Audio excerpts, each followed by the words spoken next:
Tenemos aquí a Osvaldo Bonilla, procurador fiscal de Santiago. Bienvenido al patrón de la tarde, magistrado. Gracias a todos. Gracias por recibirme por vez primera. Creo que habíamos participado de Puerto Plata vía telefónica en algún momento en la pandemia, sobre todo el año pasado, pero agradecido de ustedes por la bienvenida y decirle que estamos en la disposición de siempre estar atento a cualquier comentario, a cualquier tipo de crítica en el sentido de que nosotros podamos mejorar como institución desde la Fiscalía, y aquí en este momento abierto a cualquier cuestionamiento. Muchas gracias, magistrado. Bueno, apellido Bonilla. Bonilla, sí, pero de familia tuya. Qué coincidencia. Acláralo. De Tamboril. Magistrado, hace unos días usted estuvo en la Procuraduría General de la República. Tuvo mucha cobertura su reunión con la Procuradora General de la República, y lo que se publicó fue que usted estaba debatiendo con ella, tratando con ella el tema de las estrategias, las medidas para enfrentar el problema de la delincuencia y la criminalidad, los planes que usted tiene. ¿Puede ofrecernos detalles? ¿Cuáles cosas se debatieron ahí? ¿Cuáles son sus planes en ese aspecto? Bueno, en ocasión de evidentemente la llegada mía a la Fiscalía de Santiago y la magistrada procuradora no poder estar presente en el momento de la juramentación, ya pasado estos días, tuve unos días afectado de COVID en casa y me reincorporé recientemente a las labores, y ya a partir de ese momento entonces se produjo esta reunión con la magistrada, donde debatimos entre esos temas otros de manera que tienen que ver con el desarrollo diario de la institución, poniéndola al día de lo que tenemos y por donde entendemos que debemos reenfocar los trabajos de la misma. Pero con respecto al tema de básicamente de la criminalidad y el trabajo del Ministerio Público, nosotros entendemos que es un trabajo no únicamente del Ministerio Público, sino un trabajo que debemos hacer en coordinación con los organismos auxiliares, dígase policía, DNCD y otras instancias que intervienen. Y estamos en ese proceso de un acercamiento efectivo y coordinación efectiva con la Policía Nacional, sobre todo con el DICRIN, que es como el órgano más cercano al Ministerio Público para articular estrategia para poder sacar lo más pronto o lo más efectivo posible algunas bandas o equipos criminales que pueden estar operando en algunos sectores de la provincia y que es de una alta preocupación tanto para mí como fiscal titular interino como para la magistrada procuradora. Entonces, en ese sentido estuvimos trazando algunas estrategias que evidentemente, como son temas de impacto y de estrategia, ya lo iremos planteando en función de que se vayan dando los resultados que esperamos.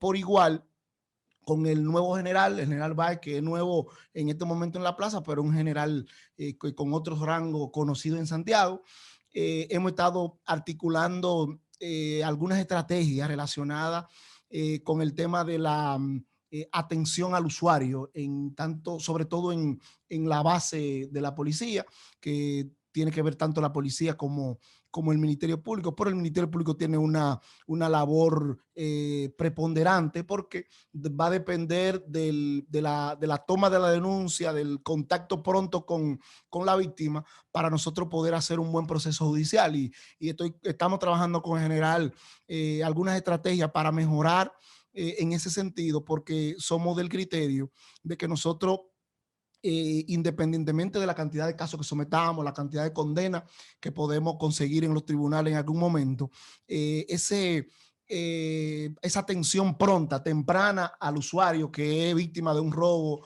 o de una agresión física, va a ser fundamental en cómo el usuario se sienta respecto de esa atención, y va a ser el feedback que él va a manifestar en los medios de comunicación y en su entorno respecto de la atención que le pueda dar el sistema de justicia. Magistrado, ¿hay similitud en las acciones del Ministerio Público en los ilícitos penales que persigue tanto en Puerto Plata como en Santiago, como en La Vega, como en Bonao? Pero quisiéramos saber, cómo estuvo tanto tiempo en Puerto Plata y ahora en Santiago, ¿qué diferencias observa? Y en el trabajo, ¿cómo se ha ido adaptando? Bueno, evidentemente hay una diferencia primera que es que respecto a la fiscalía, Santiago es quizás 4 o 5 veces Sí. en volumen mayor que Puerto Plata. Evidentemente Puerto Plata tiene unos niveles de impacto con el tema del turismo, con el tema de los delitos que tienen que ver con la trata de personas y esos temas, con la tierra, con la violación de propiedad, sí, con el tema de la falsificación. Esos son temas que impactan la provincia de Puerto Plata y que de alguna manera nos vimos en el calor de enfrentarlo. Sin embargo, ya Santiago tiene otras implicaciones relacionadas a la criminalidad organizada, que yo creo que es uno de los principales retos que tenemos en el tema de trabajar al frente de la fiscalía. Y el tema de los robos es un tema importante que debemos trabajar en coordinación con la Policía Nacional, y el tema de droga. Creo que son temas fundamentales. Ya lo que tiene que ver con violencia de género son temas como similares, guardando la distancia. Aquí Santiago, quizá el último censo que tenemos registrado, pasamos el 1,5 millones de habitantes, me parece, Juan. Pero Puerto Plata oscila entre quizá 300,000 habitantes ahí en el pueblo. Aunque, eso lo tiene Santiago Oeste aquí. claro, Sí. entonces es un tema, aunque como provincia turística, tiene un impacto importante en la región. Magistrado, he estado en estos últimos días verificando cómo ha incrementado el raterismo y los atracos en la ciudad de Santiago. Y con esto entonces aumenta la cantidad de querellas en el área que tiene la Fiscalía en el Comando Cibao Central. ¿Podría esto mejorar? ¿Podría ampliarse la cantidad de personas que reciben las querellas? ¿Cómo ustedes podrían mejor manejar este aspecto? Sí, ese es un tema, como lo decía anteriormente, que me preocupa bastante. He estado permanentemente trabajando de cerca con el personal que está haciendo el trabajo en la policía, que por demás está decir, lo hace en una manera, en unos espacios poco adecuados, con poco nivel para maniobrar, y que eso se impacta no tanto en los empleados, sino también en los usuarios, cuando está lloviendo, cuando tienen que andar el sol, tienen que andar pasando los charcos de agua, todas esas cosas. Ya lo hemos puesto en conocimiento de las autoridades correspondientes, y tenemos entendido que hay unos trabajos que se están haciendo. Hay gente que le he comentado que dice que hace mucho que se están haciendo, pero yo voy a partir de la buena fe, de que se trabajen ahora. Claro. Vamos a traer esa buena vibra. Entonces, estamos en ese punto, porque creo que es muy notable la diferencia del edificio acogedor, bonito del 911 y cómo está operando el sistema que produce los procesos judiciales, entonces, y la atención al usuario. Entonces, tenemos que trabajar ese tema. Entonces, de ahí en adelante, estamos trabajando, como le dije, el tema de la entrada al sistema de las denuncias.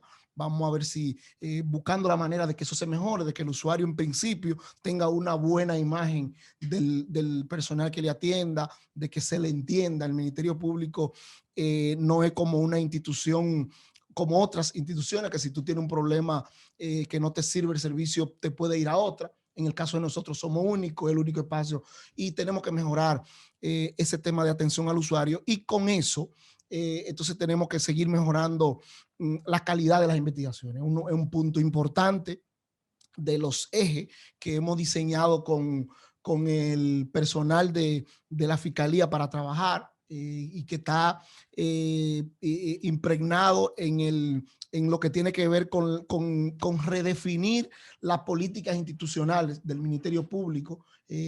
Nosotros retomar una serie de parámetros institucionales que lo he dicho en reiteradas ocasiones en algunos espacios donde he interactuado, y lo digo aquí públicamente. El Ministerio Público desde la fiscalía que dirigió el ex magistrado Raúl Martínez, donde la gran mayoría fuimos escuela, hicimos escuela, se fueron creando unos parámetros institucionales que le permiten a los fiscales y a los empleados de la fiscalía saber por dónde ir para llegar al juez con una mayor calidad y transparencia de los procesos, y cerrarle la brecha al tribunal de que tenga espacio para soltar o para decirte que un proceso está malo. Entonces, yo creo que los procesos de calidad es fundamental que nosotros como fiscalía lo mejoremos, lo adecuemos a los nuevos tiempos. Eso va a impactar de manera positiva en la respuesta que los tribunales van a dar a esos procesos. Eso por ese lado. Y por el otro lado, evidentemente, trabajando por la policía en el sentido de exigirle, de darle apoyo para que la prevención del delito en las calles, que se note la presencia policial, que se note la transparencia de las actuaciones policiales. El Ministerio Público, como director de la investigación, estamos en ese proceso, y creo que tanto como en el DICRIM como con el general hay una sinergia importante que he notado en las últimas semanas, que va a dar resultados. Retomo el tema de la policía. Tradicionalmente, señor fiscal, las relaciones de la policía con el Ministerio Público es verdaderamente conflictiva, problemática, porque la policía nunca ha querido entender que no es la dueña de la investigación, ¿verdad? Pero los policías, finalmente, las patrullas que están en las calles entienden que ellos son dueños de la ley. Hoy día, ¿cómo son las relaciones? ¿Cómo están los entendimientos entre el Ministerio Público y la policía? ¿Se lleva bien? ¿La policía va comprendiendo esta situación? Definitivamente esa es una relación que va a ser cordial, pero distante, siempre. Siempre va a haber esa relación de amor y cercanía, amor y odio en algún momento. Sin embargo, yo soy del criterio que nosotros como fiscales, aunque seamos, según la ley y la Constitución, los directores de la investigación, sin una relación cercana con el policía, no podemos dirigirle. Pero el fiscal también tiene que entender y saber que para dirigir la investigación tiene que comprenderla y saber lo que la Constitución le da en sus manos. Entonces, a veces le exigimos al policía, pero quizás no sabemos lo que estamos exigiendo. Entonces, nosotros estamos cada vez en ese proceso de que el policía entienda la necesidad de que desde el primer agente policial que llega a una escena del crimen, él está mandando el mensaje de la efectividad de esa investigación. Si cuando un agente policial llega a una escena y no la protege de una manera debida porque no hay una cinta o por lo que fuere, usted la protege. Si usted tiene la intención de hacerlo, la protege hasta poniendo las dos camionetas alrededor del espacio para que la gente no pase, para que a veces la misma prensa exige ir más allá, pero si usted con autoridad le explica, mira, yo necesito que tú grabe de tal espacio, el periodista también lo va a entender. Entonces, es un tema de responsabilidad y de que el policía entienda que el fiscal sabe lo que está haciendo, sabe por dónde lleva su investigación, para pedirle su colaboración, para exigirle, para darle instrucción. Entonces yo creo que en este momento, en esa relación con el coronel Mato, que está al frente del DICRIM en Santiago, va bien. Nosotros trabajamos juntos, yo como titular y él como DICRIM también en Puerto Plata, y nos conocemos en el trabajo, y creo que deberá ser mejor cada vez, pero vamos trabajando. Mientras la fiscalía esté ocupada por un hombre, las relaciones entre la policía y la fiscalía marcharán bien. El problema es cuando es una mujer. Ahí viene usted No, con no, su está machismo establecido así, atrasado. no, está establecido así, eso está demostrado, demostrado está. Pero yo quiero volver a la parte anterior a esto. Es que probablemente más del 50% de los casos no son denunciados en la policía, justamente por la falta de atención que hay en la policía, la tardanza. Hay gente que dura todo un día para hablar sobre algo que le sucedió, que le robaron una cartera, o sea, todo un día. Y yo recuerdo una vez cuando la policía también tenía el departamento de tránsito, que yo le dije a un oficial, digo, pero ven acá, se supone que las denuncias de tránsito es más o menos lo mismo. ¿Por qué no tener un formulario prehecho ya? De manera que solo haya que ponerle los nombres, cédulas y detalles.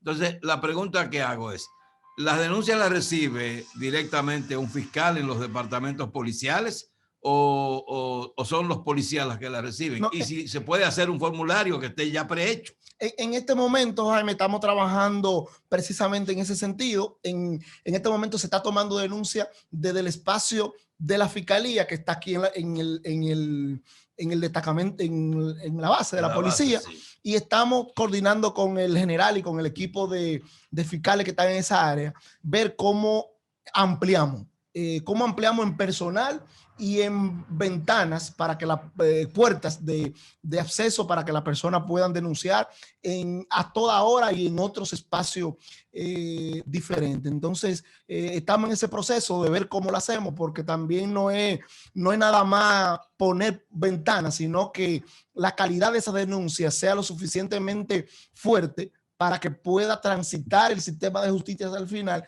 y que no nos digan que la denuncia está mal redactada. Y también estamos tratando de hacer acuerdos interinstitucionales que son importantes para formar al personal que va a tomar la denuncia en los diferentes lugares en ese tema, en el tema de atención al usuario, en el tema de empatía con la víctima que acaba de ser impactada por un delito, que no es que un tema mecánico de tomar una denuncia a veces sin mirar a la cara al usuario, sino que se ponga en el zapato de ese usuario que salió a las 6 de la mañana para su trabajo y que fue impactado por un robo, por un raterismo, y entonces nosotros tenemos que dar una buena cara. Magistrado, con relación a las medidas cautelares, hay muchas críticas, porque a pesar de todo lo que usted está diciendo y el fortalecimiento de los expedientes para que no vayan con debilidad, para que el juez no se agarre de ahí y se le caiga el caso, pero hay un problema en el Ministerio Público, y es que el Ministerio Público cree que todo caso que llega tiene que recibir una medida de coerción con prisión preventiva. Y esto es una crítica que viene haciéndose muy consecutiva, porque se cree que es una condena anticipada. Imagínense al que le dictan 18 meses, una situación terrible. Entonces, ¿cómo ver que el Ministerio Público vea las 7 condiciones que establece la medida de coerción, el Código Procesal Penal, para que todo no sea prisión preventiva, sino que la gente tenga la posibilidad de llevar su proceso trabajando y estando con su familia? Yo entiendo la crítica que se ha venido haciendo, sobre todo en una crítica reiterativa, pero que en los últimos tiempos, por los temas que conocemos de los procesos judiciales de corrupción, ha venido como teniendo un impacto, mayor alcance. Pero yo entiendo que más allá de que el Ministerio Público pide prisión por política criminal en la gran mayoría de esos delitos graves, también debemos entender que tenemos un tema de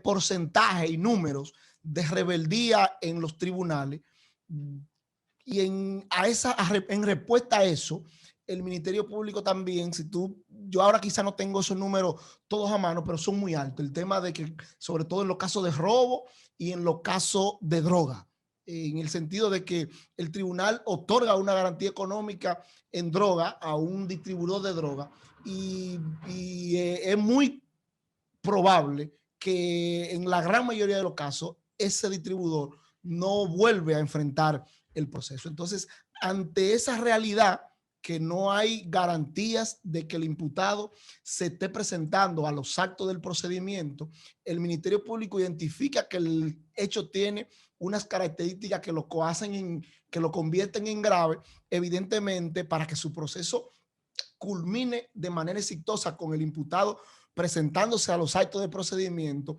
hemos entendido que la única garantía de eso es la prisión preventiva, e incluso en detrimento, eso, y eso es bueno tenerlo en cuenta, en detrimento de nuestras propias arcas, de que no se nos puede aumentar, por ejemplo, porque muchos de los recursos que entran a la Procuraduría General de la República van precisamente a ser invertidos en el sistema penitenciario, que tiene una gran carga de consumo. Entonces, sí, a veces entre nosotros peleamos por ese tema, pero esperemos que en algún momento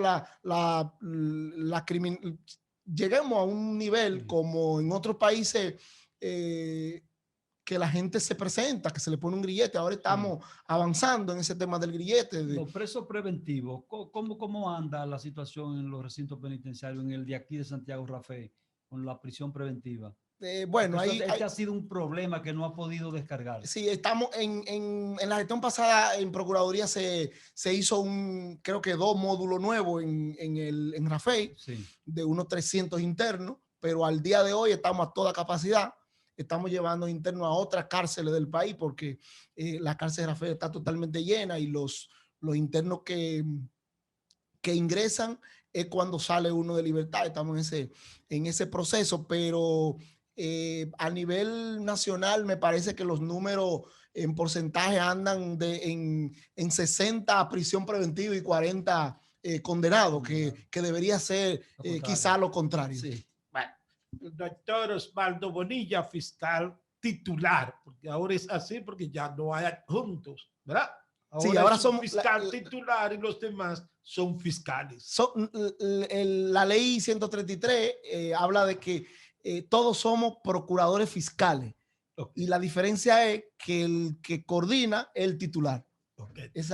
¿Qué vamos a hacer? Escúchame un segundo. Usted decía que es fiscal interino. Sí. ¿Hasta cuándo durará ese itinerario? Bueno, usted sabe que es un mandato del Consejo Superior del Ministerio Público, que es el órgano de gobierno, pero en la resolución que se me designó se estableció que era hasta tanto durara la investigación que tiene el magistrado Francisco Núñez, que era el fiscal anterior, y o que el Consejo del Ministerio Público decida otra cosa en ese interín. Es un tema que quizá no depende de mí cómo decidirlo, pero ahí estaremos como un guardia esperando que el Consejo decida. Pero usted, en términos prácticos, es el fiscal titular de Santiago de los Caballeros. Entonces, usted tiene experiencia porque ya usted había estado en Santiago antes, sí, claro, de ir a Puerto Plata. Tenemos una situación, magistrado, y es el Departamento de Violencia de Género, no sé si se le llama así todavía, en la calle del Sol, esquina San Tomé, al pie del monumento a los héroes de la Restauración. Se le construyó un edificio frente al Palacio de Justicia, que yo tenía el criterio de que era más amplio y más acogedor que esa casa que está en la calle del Sol.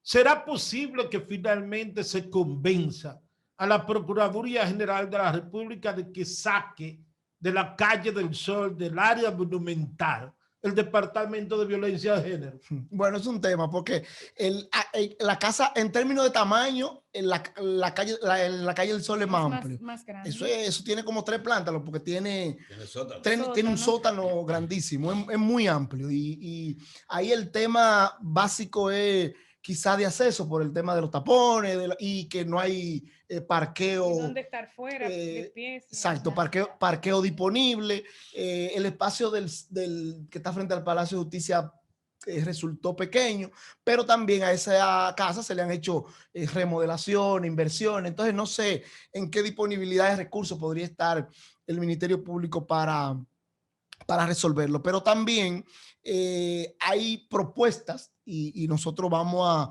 a quizá impulsarla, acompañado de quienes lo están proponiendo.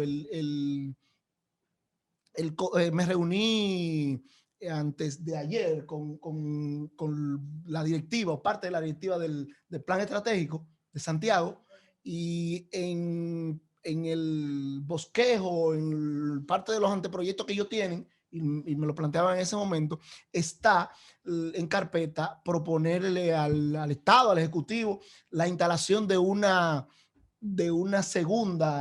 segundo espacio de casa de violencia de género, donde pueda otro sector, quizá Gurabo, un sector de la zona norte, para descongestionar esta área que genera tanta conflictividad. Entonces, estamos en ese proceso de ver si eso es posible, y yo creo que sería como factible trabajarlo desde el sector privado o del Estado. Sí, denos un segundito, un par de minutos, un par de minutos para cumplir con algunos compromisos. Vámonos. Mire, Estamos don conversando Jaime, con el señor fiscal Osvaldo Sí. Bonilla, fiscal titular, interino todavía, pero un día de esto será confirmado. se resuelve De eso no hay la menor duda. Señor fiscal, una de las cosas que a mí me llama la atención es en esa que hablaba usted ahorita de esa procuraduría de género. Yo no sé cuál es el error, porque hay que hay un error gramatical ahí cuando se le colocó el nombre. Pues no se llama así de género, tiene otro nombre, ¿verdad que sí? Es la unidad de violencia de género intrafamiliar y sexual. Sí, porque lo de género implica hombre y mujer. Yo no sé por qué se ha llamado así, pero bueno, lo que a mí me ha llamado la atención, no sé si usted está al corriente de eso, es que ahí trabajan, si son 100 empleados, 98 son mujeres y 2 son hombres. No, Jaime está temeroso con Entonces, eso. ahí no hay equilibrio, ahí no hay equidad, ahí no hay justicia. Y algunas de ahí hay un grupo de feministas, hay un grupo de lesbianas, y hay de todo, que usted no quiere saber de hombres. Ay, sí, pero declarado. Jaime, ¿qué pasa cuando llega un hombre acusado? Oh, no, preso. Desde que llega un hombre es preso que está. Condenado. Yo dije una vez eso Condenado por ser hombre, al no por Procurador sus General de hechos. la República que está preso hoy. Él no me respondió nada porque él respondía lo que a él le daba la gana. Y hoy está preso él. Pero realmente esa unidad, y si así son todas, no hay forma de equidad, distinguido señor fiscal. Magistrado, Bueno, a esa pregunta de don Jaime le voy a sumar algo para que usted complete. ¿Es un departamento humanizado este? Bueno, ustedes saben que ese tema de la violencia de género, sobre todo, por un lado, es un tema bastante complejo, y que nosotros como Ministerio Público cada día vamos tratando de, número uno, concientizarnos más sobre el tema en sentido general, pero también el tema de los delitos sexuales es un tema de bastante sensibilidad y que hay que trabajarlo con mucha... muy fino para uno perseguir el delito. Pero a nivel nacional es probable que una o muchas de las unidades, exactamente no lo sé, la característica es que la mayoría son mujeres, pero no es una política institucional establecida que tienen que ser mujeres. En muchas de las unidades, y tengo conocimiento de la unidad de Puerto Plata, que se instaló de hace mucho tiempo, pero ahora fue en la gestión nuestra, conjuntamente con la Procuraduría, remozada.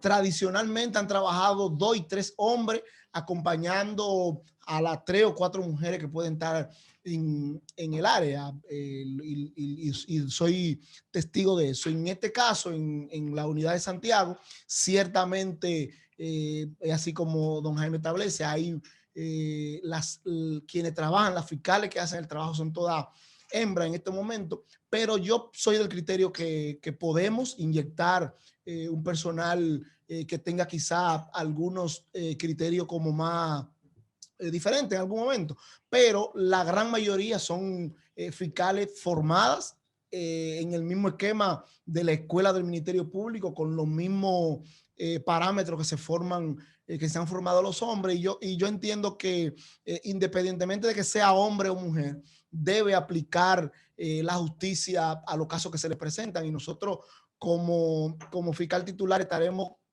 atento a que eso suceda, a que las investigaciones se hagan de una manera objetiva, como manda la ley al Ministerio Público.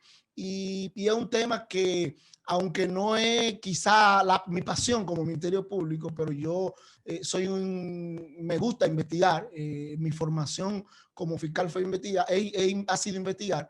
Y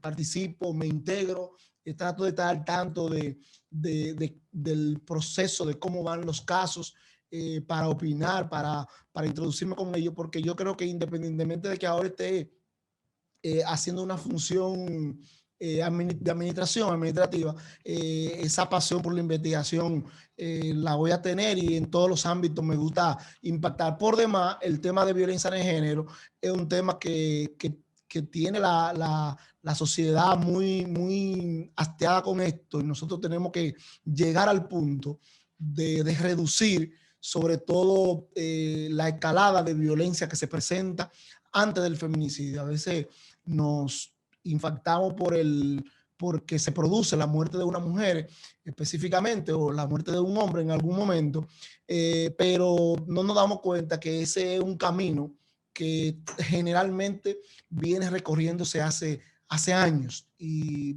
en ese punto yo trato de darle el apoyo al equipo que está ahí, pero con la inquietud de Jaime estaré atento para buscar la manera de que... Con la preocupación. Con la preocupación de que se haga por lo menos un equilibrio en principio. Óigame, yo aplaudo cuando una mujer mata a un hombre, yo lo aplaudo. Yo sí, porque óyeme, porque la diferencia es mayúscula. Y yo sé que este es un país de machistas, yo lo sé, pero yo sé lo diabla que son las mujeres. Mujeres que se golpean ellas contra la pared para poner una denuncia contra un hombre. Y una mujer preso el hombre, pero óyeme, investiga primero. Y estamos tratando precisamente de eso, de ver de que los casos de género, que esa información inicial de cuando sucede el hecho es tan importante para que el juez le dé la credibilidad debida, de ampliar los equipos de investigación, sobre todo de soporte a los fiscales, los trabajos social, para que cuando se produzca un hecho, el equipo que da soporte a esos fiscales pueda trasladarse automáticamente al lugar de los hechos, levantar impresión del entorno, de los familiares, de la red de apoyo que pueda tener o no una familia en algún momento, para que esa verdad que pueda establecer la víctima esté corroborada por otras cosas, y nada más nos vayamos a los procesos con el testimonio de una víctima que en algún momento puede estar afectada por el síndrome de la mujer maltratada, o por otras cosas que puede llegar a un tribunal y permear un proceso. Magistrado, en lo que tiene que ver con los resultados de las evaluaciones que usted hace del desempeño de los diferentes fiscales, en los litigios, en los conflictos en los que participa el Ministerio Público, ¿es satisfactorio el resultado? Estamos hablando, la gente entiende la cantidad de casos que gano y la cantidad de casos que pierdo, así que la gente lo entiende, pero ¿es satisfactorio el desempeño del Ministerio Público con los casos que diariamente tiene que llevar a cabo en los diferentes tribunales? ¿Usted se siente satisfecho o hay que reforzar algunas partes? Claro, tenemos que mejorar de entrada. Creo que los números que hemos ido viendo en los 2 meses que tenemos ya al frente de la Fiscalía, entiendo que pueden ser mejor, que nosotros tenemos que trabajar, por ejemplo, la concientización a las víctimas de tanto de violencia de género como de robo, para que se mantengan en el proceso, para que no desistan, para que lleguen hasta el final. Nosotros tenemos que mejorar el tema de acortar el tiempo de que un proceso inicia y que llega a un juicio de fondo. Yo tengo la experiencia de Puerto Plata, que en un año y un mes ya hay una condena de un proceso, pero aquí andamos, oscila entre 2 y 3 años. o 2 años y medio. Entonces, tenemos que reducir eso porque eso cansa a la víctima y cuando la víctima se cansa, tu prueba se debilita y tú llegas con menos posibilidades de ganar el proceso al tribunal. Eso es parte del proceso. Tenemos el tema de la rebeldía, de ver cómo cuando el tribunal le varía una medida de coerción a un imputado, nosotros tener la capacidad como Estado de encontrar ese imputado y regresarlo al proceso. Todas esas son variables que a veces no permiten que tengamos la efectividad que deseamos, pero estamos trabajando en eso y quizá en 3 o 6 meses podamos dar unos números más favorables para el Ministerio. Magistrado, sí, que no podemos permitir que el magistrado se nos vaya porque nos quedan unos minutos sin hablar un poco de la carcelita, magistrado. Cuéntenos. Bueno, la carcelita preventiva en todos los distritos judiciales, en todos los espacios, son un problema porque, como le decía, las cárceles están llenas, los CCR, para recibir, hay unos protocolos ahora con la pandemia, pero gracias a Dios, la cárcel preventiva de Santiago, que está hecha para unos 60 internos, 55 aproximadamente. En algún momento se ha visto con 200, en algún momento con 100 y pico. Al llegar, nosotros andaba rondando los 95, pero hemos logrado reducirla a 70, 75, andamos por ahí, que yo creo que es un buen número, pero aparte de la cantidad, estamos trabajando en la higiene, por un lado, en mantener la higiene del espacio, y logramos con la regional de salud pública que se nos estableciera fijo, que lo habían quitado, un médico pasante que está permanentemente ahí para cuando un interno tiene alguna complejidad de salud. Y puede ser preventivo también. Pueda estar atento y no se den esas complicaciones. Justamente me escribía la semana pasada la directora de la Defensa Pública resaltando el trabajo de la magistrada Raiviri, que es quien dirige la unidad o el departamento de litigación inicial, que tiene el control de la carcelita, por el tema de que pudo reducir la cantidad de detenidos. Y eso es un trabajo diario de coordinación con el modelo de gestión penitenciaria, de coordinación con prisiones para llevar presos a diferentes cárceles y agota. Sí. Magistrado, el Palacio de Justicia históricamente se ha visto, y disculpe la comparación, como una plaza cualquiera, y la gente ha entrado ahí y mucha gente entra y hace negocios en los pasillos. Tanto pueden ser abogados como no, pueden ser gente que está buscando y conecta uno con esto y con lo otro. ¿Cómo está el control en el Palacio de Justicia de Santiago? Porque ha sido una de las preocupaciones también. Ustedes saben que es un espacio que nosotros somos como unos inquilinos. Sí. ¿Hay un administrador? Claro, porque es un espacio administrado por el Poder Judicial. El Ministerio Público tiene unos espacios que a veces el Poder Judicial dice que son muchos. Nosotros entendemos que son pocos, que necesitamos más, pero vivimos en ese tema, pero ellos son que lo administran realmente. Sin embargo, nosotros, por el peso del trabajo que hacemos, impacta, y evidentemente el Ministerio Público tiene que involucrarse. Estamos en el proceso de mejorar el control, el acceso, que haya más control en ese sentido, y sobre todo estamos tratando de ver, estamos esperando, quiera Dios que así sea, un permiso que tiene que darnos el Poder Judicial para nosotros instalar en la parte frontal un counter movible pequeño del Ministerio Público que nos permita a nosotros de alguna manera en el día, en las horas pico determinar del día, qué va a hacer la persona que va a entrar. Exactamente, dónde va, sobre todo el usuario, un usuario importante en porcentaje que va al Ministerio Público. Sí. Entonces, ese usuario en la actualidad está entrando al Palacio de Justicia por la puerta única de entrada. Hay un counter grande del Poder Judicial, pero del Ministerio Público no hay nada. Y la gente que conoce el Palacio de Justicia va a los lugares que le interesan, pero el que va por primera vez o que no está acostumbrado, medio se pierde. Entonces estamos tratando de que en el punto de la atención al usuario, lograr que se instale, pero necesitamos un permiso del Poder Judicial que autorice al Ministerio Público a usar esos espacios. Pero entonces, es evidente que no tiene por qué estar en un mismo edificio el Ministerio Público y los jueces. O sea, eso no es una necesidad. No. Es probable que no, pero el tema es que tradicionalmente han sido unos espacios que el Estado ha construido. Sí, y pero, que se comparten sí, siempre. pero incluso la Procuraduría está en un mismo edificio donde están ambos. Sí, con exacto, la Suprema. pero solo está la Corte Suprema, que tiene algunas salas, no, Sí. no muchas. Entonces yo lo que entiendo es que ahí mismo debiera cerca hacerse un edificio, porque Exacto. no tiene por qué necesariamente estar ahí, porque el Ministerio Público lo dejaron marginado en ese edificio. Sí, eso es así.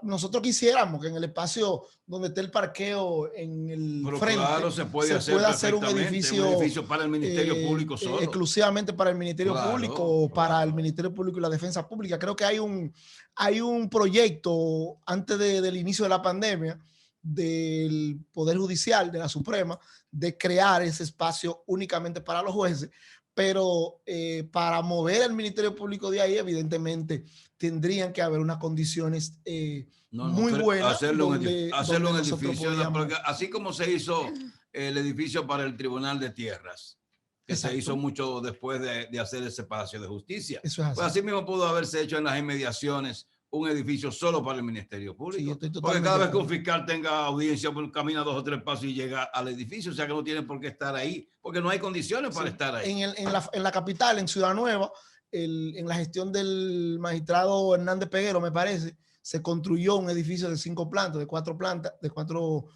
para el Ministerio Público, pero otras oficinas siguen funcionando igual en el Palacio de Justicia de Ciudad Nueva, pero entiendo que con el tiempo, cuando aparezcan esos recursos, el Ministerio Público deberá como que hacer tiende aparte y tener su propia edificación. Por último, de mi parte. Sí, no, de tu parte, no, ya por último hay que dejarlo que trabaje también hoy. Magistrado, ¿en la carcelita hay preboste o es que es normal que se cobre por la cama cuando lleguen los presos? ¿Hay que? Un preboste ahí, una gente que manda, que dueño cobra de la cama, un carcelita. dueño de la carcelita. Un control. O es normal que se pague por una cama cuando llegue un detenido. ¿Cómo se maneja esto? Bueno, ¿Ustedes tienen conocimiento? En los espacios donde hay interno detenido, siempre como que se genera eso está claro, se genera como una especie como de control de alguien en algún momento. Sin embargo,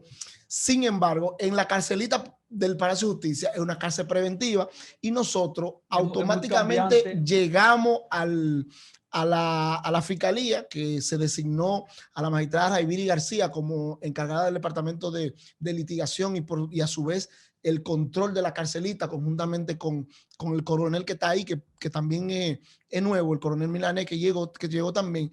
Empezamos a dar salida a los presos que estaban de mayor tiempo, de febrero, de marzo. A los controladores. Y logramos que esos presos diseminarlo a las diferentes cárceles del país, y al día de hoy entendemos que todo está como bajo control. Todos los días estamos como arriba de eso para ver que si un preso ya tiene 3 semanas, hay que moverlo para que no vaya a ponerse en control del espacio, porque eso siempre se genera más en las cárceles donde los presos ya tienen años, tienen meses, pero se supone que en un espacio donde de paso, que el preso tiene que moverse rápido, esas complicaciones no se generan.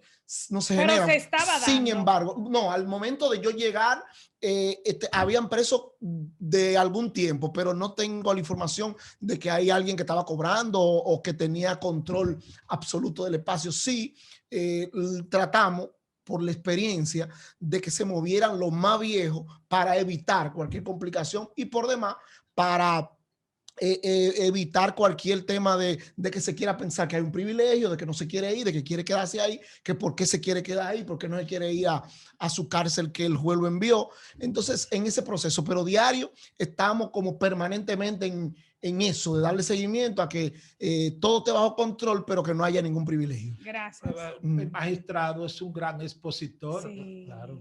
Muchas respuestas. Rápidas. Rápidas, preciso. Ya, Magistrado, buen ya, expositor. suéltenlo, déjenlo ir. que ya Magistrado, tiene ¿cómo le fue 48 con el minutos virus? aquí. Bien, en casa. No fueron fuertes los síntomas. Al final, como los últimos 4 días, hay como una desesperación. Pero yo creo que más es de uno está trancado en Pero la uno casa. se asusta. No se asusta. Sí, pero bien. Ay, qué bien. Sí. Don Jaime. No, Agradecemos muchas entonces gracias, al magistrado Osvaldo Bonilla, quien es el procurador fiscal de Santiago. Sí. Y Ujú. punto. Es así, Fiscal magistrado. titular. No, y Titular. déjeme decirle que Ya. Obi, como lo conocimos en la universidad, ¿Cómo? es nuestra Para que misma- sepa que es su amigo, don No, Jaime. no, él ¿Cómo sabe es? que la Obi, misma, don Jaime. la misma promoción. Don Nos Jaime. graduamos junto a él. Obi, su Ye- amigo. Jenny, unos muchachos que están en la Defensoría Pública. Fue un grupo bastante bueno, que la mayoría de ellos están en la judicatura, están en el Ministerio Ayer Público. justamente hablaba de ese tema Fue un grupo con la muy bueno. rectora, con la honorable rectora Con Lili. de UTESA, que estábamos Con Lili. él y yo allá, Sí. de la necesidad o de que ellos desde dentro se sepa que la universidad tiene una buena escuela de derecho, porque Claro. muchos de esos egresados están en posiciones del sistema Julio César salió de importante. allá, Sí. Abel Martínez salió de allá. Ah, sí. No, y el magistrado es excelente Una buena comunicador. escuela. Gracias, magistrado, por Esos no son acompañarnos. abogados, esos son Gracias César, Bueno, fueron a fiscales. ustedes. Ah, comenzó a estudiar comunicación. Oiga, el magistrado comenzó a estudiar comunicación, por Ya. eso es que se defiende también. Para que Salí corriendo y me para fui Y para el salió, derecho. se fue para el derecho. Sí, me fue al derecho. Pero es Sí, muy buen hombre, comunicador. No, pero ¿y para qué? Comunicación. No, eso no hay que estudiar eso. Eso no hay que estudiarlo. No, pero fue antes del derecho. Ah, antes de eso fue. Sí. Ah, Antes del bueno. derecho. A sí. tiempo, rectificó a tiempo. Bien. Gracias, magistrado. Gracias a Que esté usted y a la bien. orden. Un placer. Siempre.